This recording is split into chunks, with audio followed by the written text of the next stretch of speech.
జై గురుదేవ దత్త, శ్రీ గురుదత్త, జై గురుదత్త. యూట్యూబ్ ప్రేక్షకులందరికీ జై గురుదేవ దత్తమ్మ. కాషాయ వస్త్రం కరదండధారిణిం కమండలం పద్మ కరేణ శంఖం చక్రం గదాభూషిత భూషణాఢ్యం శ్రీపాదరాజం శరణం ప్రపద్యే. ఇంకా ఈరోజు సిడీలు స్వామి నాకు ఇచ్చిన గృహంలో ఉన్నాను. ఇదిగో మన స్వామి చూసారా, ఇదే అండి నా మందిరం. సిడీలో బాబా మందిరం. ఇదిగో వచ్చి కూర్చునేసాడు శ్రీపాద వల్లభ స్వామి. ఇంకెక్కడి నుంచే మీకు ఇదివరకు నేను గుడివాడ రాకముందు యూట్యూబ్ చేసి పంపించేదాన్ని అన్నమాట, వీడియో తీసి పంపించేదాన్ని.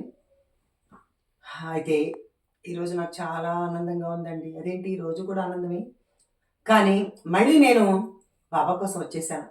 నిన్న మీకు చిన్న వీడియో పెట్టాను. వస్తున్నా వస్తున్నా బాబా నేను వస్తున్నా, నీ కోసం షిరిడీకి మళ్ళీ మళ్ళీ వస్తున్నా అని. ఒకరోజు నేను షిరిడీకి వస్తుంటే నాకు పడుకున్నాను అలాగా ట్రైన్లో. నాకు అనిపించింది, ఎందుకు నేను పద్దాక షిరిడీకి వెళ్తున్నాను, ఎవరున్నారు అక్కడ, పిల్లలు లేరు అక్కడ, అమ్మా నాన్న లేరు. అది నాకు ఒక దేవుడున్న ప్లేసు. మరి పద్దాక ఎప్పుడో కదా ఒకసారి వెళ్ళాలి.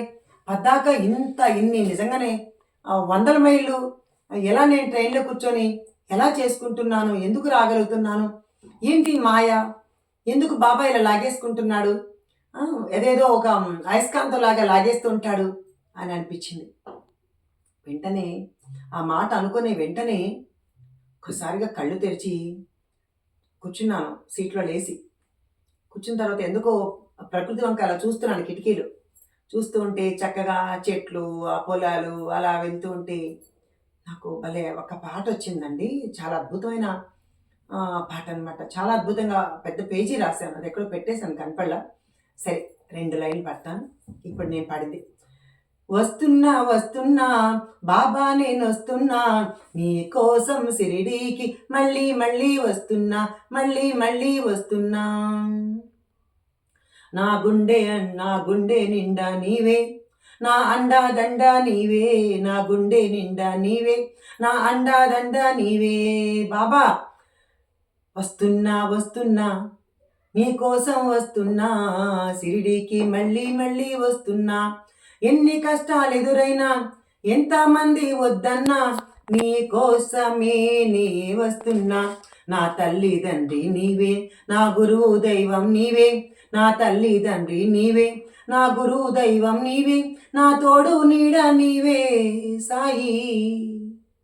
అందుకే మళ్ళీ మళ్ళీ వస్తున్నా, మళ్ళీ మళ్ళీ వస్తున్నా, నువ్వు పిలిచావని వస్తున్నా సాయి వస్తున్నా అని చాలా పెద్ద పాట వచ్చిందన్నమాట. ఓ సాయి బాబా, బాబా నువ్వు పిలిచావా, అందుకు నేను మళ్ళీ మళ్ళీ వస్తున్నానా, ఓహో నేను వచ్చేస్తున్నానేమో అని పొరపాటు పడ్డాను. బాబా నువ్వు పిలిపించుకుంటున్నావు, అందుకే రాగలుగుతున్నాను అని చెప్పి చాలా ఆనందం కలిగింది. అయితే మళ్ళీ నేను సిడీకి వచ్చిన తర్వాత అక్కడ బాబా సమాధి మందిరం గురుస్థాన్ దాటి మన పారాయణ హాల్ కాటి వెళ్ళేటప్పుడు ఒక పెద్ద బాబా ఫోటో ఉంటుంది. చాలా అద్భుతంగా ఉంటుంది. అసలు నిజ రూపంగా అలా బాగుంటుంది. చాలా చాలా అద్భుతం అంట. ఆ వంక అలా చూస్తూ ఉంటాను ఫోటో. ఇంకెప్పుడు వెళ్ళినా అంటే మన మీకు సిడీ చూసిన వాళ్ళకి అర్థమవుతుంది. షాల్వాళ్ళు అది అమ్ముతారు కదా, దానికి ఇంకొంచెం యువతల పెద్ద ఫోటో ఒకటి ఉంటుంది స్టాల్ లాగా. ఆ ఫోటో చాలా ఇష్టం అన్నమాట నాకు. అయితే ఆ బాబా వంక చూసి అన్నాను, వస్తున్నా వస్తున్నా అనేది పోయి వచ్చేసా వచ్చేసా బాబా నేను వచ్చేసా, వచ్చేసా వచ్చేసా బాబా నేను వచ్చేసా, నీ కోసం షిరిడీకి మళ్ళీ మళ్ళీ వచ్చేసా, నీ కోసం షిరిడీకి మళ్ళీ మళ్ళీ వచ్చేసా, వచ్చేసా వచ్చేసా బాబా నేను వచ్చేసా, వచ్చేసా వచ్చేసా బాబా నేను వచ్చేసా, నీ బిడ్డగా నేను వచ్చేసా, నా అండా దండ నీవే, నా గుండె నిండా నీవే, నా అండా దండ నీవే, నా గుండె నిండా నీవే. ఒక్కోసారి అనిపిస్తుంది ఎవరు లేరు కదా సీడీలో, నాకేదన్నా అయితే ఎట్లా అని ఒక్కోసారి ఆలోచన వస్తుంది. ఎందుకంటే ఇది బంధువులు లేరు, ఇటు ఎవరు పిల్లలు లేరు, ఎవరు లేరు కదా, భాష రాదు, నేను ఎలా ఇక్కడ ఉంటాను బాబా అని చెప్పి ఒక్కోసారి ఎప్పుడైనా అనిపిస్తుంది. కానీ నిజంగా చెప్తున్నానండి, షిరిడీలో ఎటువంటి ప్రమాదాలు రావండి బాబా దగ్గర ఉంటే. ఎందుకంటే ఆయన మనకి గుండె నిండా ఆయనే. నా తోడు నీడ నీవే, నా గుండె నిండా నీవే, తోడు నీడ గుండె నిండా ఆయన ఉన్నప్పుడు ఇంకా మనకి ఏం కష్టం వస్తుంది? ఏదో ఒకసారి పిచ్చితనంగా అలా అనిపిస్తుంది మనకి ఏమైనా అయిపోతుంది. అయిపోతే మాత్రం ఏమైందండి? షిరిడీలో ఆ యొక్క శరీరాన్ని త్యాగం చేసి అంత అదృష్టాన్ని బాబా ఇస్తే ఇంకా అంతకన్నా అదృష్టం ఏముందండి నిజంగా. సెకండ్ కరోనా అప్పుడు అందరూ భయపించారు, వద్దమ్మా వద్దమ్మా, నీకు అప్పుడే కొంచెం పచ్చిలో ఉన్నావు, ఆయన శరీరం వదిలారు, మళ్ళీ నువ్వు ఇలా వెళ్ళిపోతున్నావు, కరెక్ట్ కాదు అని నా ఫ్రెండ్స్ ఏడ్చారు. నేను అన్నాను, ఏమైంది అయితే? ఆ కరోనా ఏ రోగం అని ఎక్కడ దాచిపెట్టుకోగలవా? నీ ప్రాణం పోగొట్టుకొని దాయగలవా? ఎక్కడ ఉండలేము. మనకు ఆ టైం వస్తే మరణం అనేది మన పక్కనే ఉంటుంది, మన ఎదుట ఉంటుంది, మన వెనకాల ఉంటుంది. దాన్ని ఆపగలుగుతావా? అది ఏదో రోగం వస్తుందని ఎక్కడో దాక్కొని బతకడం కంటే ఆ సిడీ సాయి దగ్గర చచ్చిపోతే మాత్రం ఏముందని అలా వచ్చేస్తానండి. నిజంగా అడుగడుగున చిన్న జ్వరం కూడా రాకుండా ఎంత అద్భుతంగా కాపాడుతున్నాడు ఆయన బిడ్డల్ని. ఆయన కాపాడుకోవడం నిజంగా తెలియదు ఆయనకే తెలుసు. అలాగే షిరిడీలో ఈరోజు ఎంతమందో ఎంతో అద్భుతంగా జీవిస్తున్నారండి. నిజంగా మీ అందరికీ ఒక విషయం చెప్పనండి, మంచి విషయం చెప్తాను, టెక్నిక్ చెప్తాను. దాని ముందుగా మీకు నచ్చితే లైక్ చేయండి, షేర్ చేయండి, కామెంట్ చేయండి, పైగా సబ్స్క్రైబ్ కూడా చేసుకోండి. దేనికంటే మనం ఇంకా మీరే కాకుండా మీ వాళ్ళకు కూడా చెప్పి చేయించండి. ఇలాంటి మంచి మాటలు మూలాన మనం నిజంగా భగవంతుని సన్నిధిలో మనం ఉండాలనిపిస్తుందమ్మా. ఇలాంటి మంచి మాటలు అందరూ కూడా చాలా అద్భుతంగా, అమ్మ మీ వీడియో కోసం చేస్తున్నా నేను అని చెప్పి చాలామంది నాకు కాల్ చేస్తూ ఉంటే నిజంగా చాలా ఆనందంగా ఉంది. నేను నిజంగా ఎడిట్ చేయడం రాదు, నాకు ఇవేమీ రాదు. క్యాజువల్గా భగవంతుడి దగ్గర కూర్చుంటా, భగవంతుడు పలికించిన పలుకులే మీతో పలుకున్నాను తప్ప ఇది నా సొంత విషయాలు ఏం కాదమ్మా. స్వామి ఎలా పలకమంటే అలాగే పలుకుతున్నాను అనమాట. అందుకే మీ వీడియో కోసం మేమందరం అలా చూస్తూ ఉంటాం అమ్మా అని చెప్పి నాకు చాలామంది మెసేజ్ పెట్టారు. చాలా నేను నిజంగా అదృష్టవంతురాలమ్మా. అయితే మీకు ఒక టెక్నిక్ అని చెప్పాను కదా, ఏంటి తెలుసా? మనం అందరూ చాలామంది షిరిడీకి రాని వాళ్ళందరూ కూడా మాకు ఎందుకో సాయిబాబా ఎన్నో చోట్లకి వెళ్ళామమ్మా, అసలు ఆఖరి నైమిషారంతో సహా ఎన్నో చూసాము, కానీ షిరిడీకి రానివ్వట్లేదు బాబా, ఎందుకో తెలియదని చాలా నలిగిపోతూ ఉన్నారనమాట. నాకు తెలిసిన వాళ్ళు చాలామంది అడుగుతూ ఉంటారు. నాగర్సలు దిగేసి మళ్ళీ తిరిగి ఇంటికి వెళ్ళిపోయిన వాళ్ళు ఉన్నారు. అలాగే షిరిడీలో దిగి రూమ్లో దిగి బాబా దర్శనం వెళ్ళకుండా చేసుకోకుండా వెళ్ళిన వాళ్ళు ఉన్నారు. అలాగే క్యూలో నిల్చొని ఇంకా కాసేపులో బాబాను చూస్తాము అనుకునేటప్పుడు కూడా వాళ్ళు కళ్ళు తిరిగి పడిపోవడము లేదా బీపీ ఎక్కువైపోవడము ఏదో ఒక కారణం వలన స్వామి అంత దగ్గర వెళ్ళి చూడకుండా వెళ్ళిన వాళ్ళు నాకు తెలిసిన వాళ్ళు ఉన్నారమ్మా. మరి సరే మనం అనుకుంటాం అదృష్టం లేదు, అనుగ్రహం లేదని. కాదు, అదృష్టం ఉండబట్టేగా నువ్వు షిరిడీకి రాగలిగావు. అదృష్టం ఉండబట్టే, భగవంతుని కృప ఉండబట్టే మనం బాబా దగ్గరికి చేరుకోగలిగాం.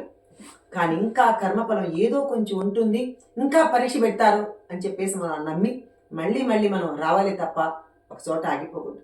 అలాగే మనం రాని వాళ్ళు ఎవరైనా ఉంటే నన్ను ఎందుకు బాబా తీసుకెళ్ళట్లేదు అని అడగద్దండి. బాబా నీకు నన్ను చూడాలని లేదా? బాబా నీ బిడ్డ కాదా నేను? నన్ను చూడాలని నీకు లేదా అని క్వశ్చన్ మార్క్ వేసి నన్ను రమ్మని చెప్పి పిలువు బాబా, నువ్వు నా తండ్రివి, పుట్టిల్లు కదా, మరి నువ్వు నన్ను పిలవాలి కదా అని చెప్పి నాకు పెళ్ళైపోయిన బిడ్డను లేదా పెళ్లి కావాల్సిన బిడ్డను నీ బిడ్డలో నువ్వు తప్పకుండా నన్ను పిలువు బాబా, నేను వస్తాను అని చెప్పి ఆయన్ను బతిమాలుకోవాలి. ఒక్కసారి అట్లా జరుగుతుందండి. ఇంకా పద్దాకా ఆయన పిలుస్తూనే ఉంటాడు, మనం వస్తూనే ఉంటాం అనమాట. అలా చాలాసార్లు నా జీవితంలో జరిగింది. ఇంచుమించు 3-4 years 4 ఏళ్ళు అలా ఏడ్చానండి. బాబా షిరిడీకి వెళ్ళడం, రిజర్వేషన్ చేసుకోవడం, మళ్ళీ క్యాన్సిల్ అయిపోవడం అలా జరిగితే అప్పుడు నాకు అప్పట్లో తెలియదు ఇలా అడగాలని. ఎందుకు తెలియదు, ఎందుకు అని మీలాగే నేను బాధపడ్డాను. అయితే స్వామి కృప ఒక్కసారిగా నా మీద పొంగి పొరలిపోయి దత్తుడి కృప, భగవంతుడి కృప, మహాత్ములు, అవధూతులు, సిద్ధపురుషులు ఇంతమంది కృప నా సాధనతోనే సాధ్యమైందమ్మా. అలా చేసుకుంటే ఈరోజు షిరిడీలో కూర్చుని అదృష్టం వచ్చింది. ఒకసారి షిరిడీకి వస్తే అంటే 2-3 రోజులే ఉంటాం, అంతకన్నా ఎవరు ఉండాం కదా. అప్పుడు వెళ్ళిపోతూ ఉంటే బాధ అనిపించేది. అయ్యో అదేంటి అప్పుడే 2 రోజులు అయిపోయిందా, అరే అని చాలాసార్లు బాధపడుకున్నాను. ఎవరైనా మేము వారు ఉన్నాం తెలుసా అంటే నేను కుళ్ళుకునేదాన్ని. నిజం, అయ్యో వాళ్ళు వారు ఉన్నారంట, నన్ను మాత్రం అదేంటి 3 రోజులకే పంపించేస్తున్నావు బాబా అని వాళ్ళని చూస్తే అంటే ద్వేషంతో కొన్ని ఈర్ష్య కాదు, బాబా దగ్గర వాళ్ళు ఉన్నారని నేను లేదని బాధపడేదాన్నమ్మా. ఇక బాబా నా యొక్క మొరని అంటే ఆ ఈర్ష్య, భగవంతుడు ఈర్ష్య అయితే పర్లేదు కానీ ఇంకా దేని మీద ఈర్ష్య పెట్టుకోకూడదు. వాళ్ళు ఎవరో ఏదో కొనుక్కుంటే ఈర్ష్య అలాంటివి కాదు. భగవంతుని మీద మనకు అలాంటి కావాలి. బాబా నన్ను ఇక్కడే ఉంచు, నేను ఇంకా 2 రోజులు ఉండాలి, నీ ప్రేమను సంపాదించాలి, నీకు పాలన చేసుకోవాలి, ఇక్కడ నీ ధ్యానం చేసుకోవాలి. నువ్వు తిరిగిన ప్లేస్ అంతటా ఉన్నావు, అది నాకు తెలుసు బాబా. కానీ ఈ యొక్క నీ ప్లేసుల్లో ప్రతి ఒక్క ఆ యొక్క మట్టిలో నీ యొక్క పాద స్పర్శ ముద్దుకు నోచుకుంది బాబా. కాబట్టి మేమంతా ఇలా తిరగాలి, మేమంతా ఉండాలి బాబా అని ఖచ్చితంగా నువ్వు ప్రార్థిస్తే ఖచ్చితంగా ఉంటావని. అలా అందరూ వెళ్తూ ఉంటే నేను ఏడ్చేదాన్ని. అరే నేను మూడో రోజు అప్పుడే వెళ్ళిపోవాలా, అరే అప్పుడే ట్రైన్ ఎక్కేయాలా, అప్పుడు ఇలాగంతా నేను చాలా బాబాతో మాట్లాడుకునేదాన్ని. అందుకే నేను ఎప్పుడు చెప్తాను, అవైధ భక్తులతో మాట్లాడుకోండి, భగవంతునితో స్నేహం చేయండి అని ఇందుకే చెప్తాను అనమాట. మనం ఎవరికి చెప్పక్కర్లే, అయ్యో నన్ను సిడికి తీసుకెళ్ళట్లేదు అని ఎవరితో చెప్పక్కర్లే. అప్పుడు వాళ్ళు అంటారు, నన్ను మొన్నే వెళ్ళొచ్చానమ్మా, నన్ను తీసుకెళ్ళడుగా అంటాం. అప్పుడు మనకి ఇంకా ఉక్రోషం వస్తుంది. అలా నువ్వు అడగద్దు. బాబా దగ్గర కూర్చొని ఎందుకు నన్ను తీసుకెళ్ళవు, ఎందుకు ఇలా చేస్తున్నావు, నాకు టికెట్ అవసరం లేదు, ఏం అవసరం లేదు, నన్ను ఎందుకు రేపనగా ఈరోజు టికెట్ క్యాన్సిల్ చేయించావు, అయ్యో నా మీద కృప లేదు నడవద్దండి. నేను ఇప్పుడు టికెట్ చేయించినా సరే నేను మళ్ళీ రేపు పోవాలని చేయించుకున్న వస్తా. ఇది అంటే అద్భుత దీని పరిస్థితుల్లో నేను టికెట్ క్యాన్సిల్ చేశాను, కానీ నేను మళ్ళీ చేసుకుని నీ కోసం వస్తాను బాబాని. ఖచ్చితంగా బాబాని వేడుకోండి. తప్పకుండా మీరందరూ కూడా సిడీ చూడలేని వాళ్ళు కానీ, మళ్ళీ చాలా రోజులు గ్యాప్ ఇచ్చిన వాళ్ళు కానీ తప్పకుండా మళ్ళీ మళ్ళీ మళ్ళీ మళ్ళీ సీడీకి వస్తూనే ఉంటాం. ఎందుకోసం? అదిగో ఆ బుజ్జి కన్న కోసం, మనం సిడి సాయినాథుల కోసం వస్తూనే ఉంటామండి. అలా నా జీవితంలో ఎన్నో మార్పులు. పొద్దున వచ్చేటప్పుడు నిజంగా ఆ పరిసరాల ప్రాంతం అంతా చూసేటప్పటికి ఎక్కడ లేని అయస్కాంతం శక్తి వచ్చేస్తుందమ్మా. నిజంగా నాకు రాధాకృష్ణమ్మ ఈ పండరీపురం నుంచి ఫస్ట్ టైము సిడీకి వచ్చినప్పుడు ఆ టాంగాలో ఎక్కి అట్లా వస్తూ ఉంది అని చెప్పేసి బండిలో వస్తూ ఉందని ఏదో ఒక బుక్లో చదివితే ఆవిడ ఆనందంతో తన్మయత్వంతో అదంతా పరిశీలిస్తూ ఉంది. అదంతా చాలా అద్భుతంగా ఆవిడ చాలా ఆనందపడుతూ ఉంది అంటే నిజమా అనుకున్నాను. కానీ నేను నిజంగా ట్రైన్ దిగి అక్కడ ఆ వెహికల్ ఎక్కుని వస్తూ ఉంటే నిజంగా అబ్బా ఎంత బాగుంది, నిజమే కదా, ఎంత ఆహ్లాదంగా ఉంది, అబ్బా అప్పుడే కుఫ్రగా వచ్చేసిందా, ఇంకో 10 నిమిషాలు స్వామించి వేస్తాం, ఆనందమే ఆనందం అన్నమాట. ఇంకా అక్కడి నుంచి ఇంటికి కూడా రాను నేను. ఆ దిలీప్తో లగేజ్ అంతా పంపించేసి అక్కడ ధూళి దర్శనం అని చెప్పేసి ఇంకా అక్కడికి వెళ్ళిపోతాను. స్నానంతో అయితే నాకు పనిలే. అక్కడ వెళ్ళిపోయేసి చక్కగా స్వామిని 2 నిమిషాలు స్వామిని దర్శించుకొని అదంతా ఏదో నా పుట్టిల్లు కదా, వెళ్ళిపోయేసి అదంతా బీరువతి చేసి ఎలాగైనా మన పుట్టిల్లు ఎంత స్వతంత్రంగా ఉంటామో అలాగే మొత్తం అంతా చూసేసి, పైగా అక్కడున్న వాళ్ళందరూ కూడా అమ్మ ఎప్పుడొచ్చినావు అని చెప్పేసి వాళ్ళ భాషలు అడుగుతూ ఉంటే, నాకు వచ్చే భాష రాని భాషలో నేను అందరికీ విష్ చేస్తూ ఉంటే నిజంగా అబ్బా ఇది కదా ఆనందం అంటే, ఇది కదా వైకుంఠం అంటే, ఇది కదా స్వర్గం అంటే, బా ఇంత ఆనందం పెట్టుకొని ఏంటి నేను ఇంత బాధపడుతూ ఉంటాను నాకెవరో లేరని. చాలా ఇది కదా బాబా. చూడండి, ఈ ప్రపంచంలో అందరూ ఉండేది ఒక ఎత్తండి, భగవంతుడు మనతో ఉండేది ఒక ఎత్తమ్మ. నిజంగా చెప్తున్నాను. ఎందుకంటే అన్నిటికన్నా ఎత్తు మనకి. కాబట్టి భగవంతుని ప్రేమ, భగవంతుని కృప ఇది మనకు చాలమ్మా. ఇంకా జీవితంలో ఇంకేమీ మనకు వద్దు అనుకోవాలన్నమాట. అది ఎట్లా సంసారం కావాలి, ఇంట్లో భర్త పిల్లలు భార్య, మరి ఇవన్నీ ఎట్లా అనుకుంటాం కదా, అవి కూడా ఎప్పుడు మనం వదులుకోకూడదు. దాన్ని కూడా పెట్టుకొని అంటి పెట్టుకొని అట్లాగే దాన్ని అంటుకోకూడదు. అంటి పెట్టుకొని ఎప్పుడు భగవంతుని సేవలు, భగవంతుని నామస్మరణతో, ఏ భగవంతుడైనా కావచ్చు. మీరు షిరిడి సాయిబాబా అని మళ్ళీ నువ్వు బాబాని గురించి చెప్పావమ్మా అని మళ్ళీ నాకు నెగిటివ్ కామెంట్స్ వస్తాయి. ఎవరో ఒకరు చాలు. కానీ అది కూడా నేను భరించలేను. మీకు నచ్చకుంటే కామెంట్ పెట్టద్దండి. కానీ మళ్ళీ బాబా ముస్లిమా, నువ్వు కూడా ముస్లిం అయిపోయావా అన్నారు ఎవరో ఒకరు ఈ మధ్యలో కామెంట్లో. బాబా ముస్లిం అయినా హిందూ అయినా నేను అలా రాలేదమ్మా బాబా దగ్గరికి. నాకు ఆయన నచ్చాడు, నేను వచ్చాను తప్ప బాబా ఏదో నాకు ఇస్తాడని కూడా నేను రాలేదు. ఆయన ఆకర్షించుకుంటాడండి. ఆయన ఆకర్షించుకోవద్దని చెప్పండి, అప్పుడు ఎవరు రారు కదా బాబా దగ్గరికి. ఆయన ఆకర్షణ శక్తి, ఆయన అనంతుడు, ఆయన పరబ్రహ్మ స్వరూపుడు ఆయన. కాబట్టి బాబా దగ్గరికి అందరూ పరిగెత్తుకుంటూ వస్తున్నారు. ఈరోజు విదేశాల్లో ఆయన మందిరాలు వెలుస్తున్నాయి.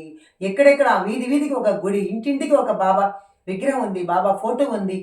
మరి ఇవన్నీ ఆయన ఎంత మహిమగారు వాడు. కాకుంటే మరి ఈరోజు బాబా భక్తులు అయ్యామని చిన్న పిల్లల నుంచి సాయి అని పేరు పెట్టుకుని పెద్దవాళ్ళ దాకా ఈరోజు బాబా ఆనందంతో మునిగి తేలుతున్నామంటే ఆయన కృప మన మీద ఎంత ఉంది. ఆయన ఎంత మనకు జన్మల నుంచి 72 జన్మలను శ్యామతో అన్నాడు. ఇంకా అంతకన్నా ఎక్కువ జన్మల బంధం ఏమో కదా మరి అని భగవంతుని మనం ప్రేమించడం నేర్చుకోవాలి, మాట్లాడడం నేర్చుకోవాలి. ఇవన్నీ మనకి భగవంతుడి ఇచ్చే కృప నాన్న. ఇవన్నీ మనకి ఈరోజు ఎందుకు చెప్తున్నా అంటే, నేను సిటీకి వచ్చేస్తే చాలా అందం వేసిపోయింది అనమాట. నాకు అబ్బా వారం ఉన్నా 10 రోజులు ఉన్నా నా ఇంట్లో నేను ఒక నెల ఉన్నా నాకు అది ఆనందమే కదా.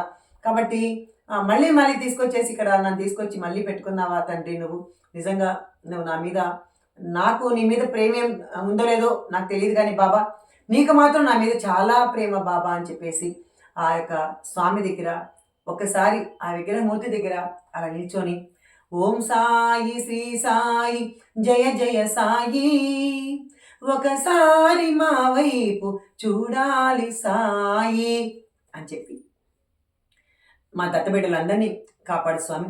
వాళ్ళ మనసులో ఏ ఏ కోరికలు ఉన్నాయో అన్నీ తీర్చు స్వామి. వాళ్ళందరూ చాలామంది నాకు యూట్యూబ్ చేసే వాళ్ళంతా ఫోన్లు చేసి ఏదో ఒక బాధ చెప్తూ ఉన్నారు స్వామి.